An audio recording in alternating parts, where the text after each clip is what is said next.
Aujourd'hui, j'ai décidé de vous faire un carpaccio de tomates parce que souvent, quand vous allez au marché maintenant, vous trouvez différentes couleurs de tomates. Il ne faut pas hésiter, différentes régions, différents goûts de tomates.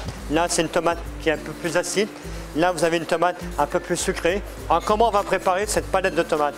On va prendre que la chair de tomate.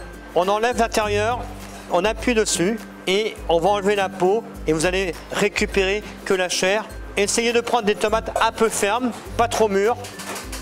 Pareil, nos framboises, on va légèrement les aplatir.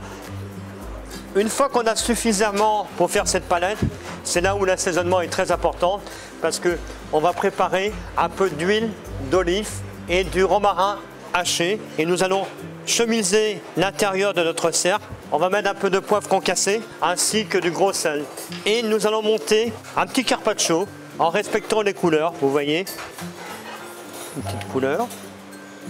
Nous allons mettre quelques petites framboises. Nous allons remettre un peu d'huile d'olive. C'est un plat qui est très raffiné, qui demande un peu plus de travail, mais qui peut être préparé un peu à l'avance. Vous mettez quelques amandes fraîches. Si vous n'avez pas d'amandes fraîches, vous prenez des amandes un peu secs et un peu émondées.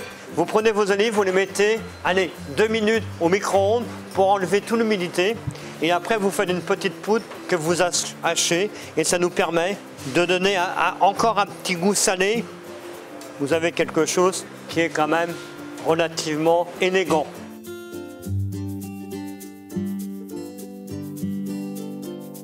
Voilà la deuxième recette pour préparer différemment la tomate. On va faire une tomate farcie de mozzarella, de pignons de pain avec de l'huile de basilic. Pour ça, vous prenez quand même une tomate assez grosse. Vous la coupez.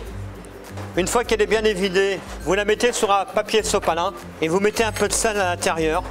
Comme ça, elle va perdre un peu son eau. Vous la retournez et vous préparez, on va dire, l'intérieur.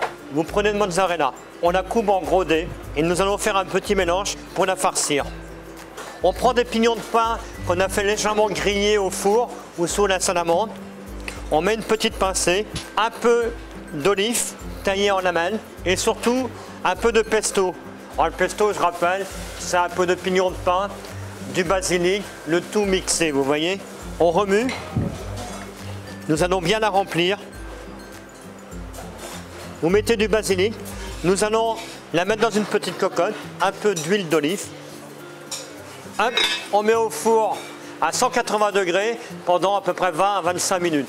Alors vous allez voir, l'eau de tomate qu'il va avoir au fond, elle va nous servir. Elle va nous servir à arroser, glacer la tomate. Et vous voyez, le tour est joué. Je vous souhaite bon appétit.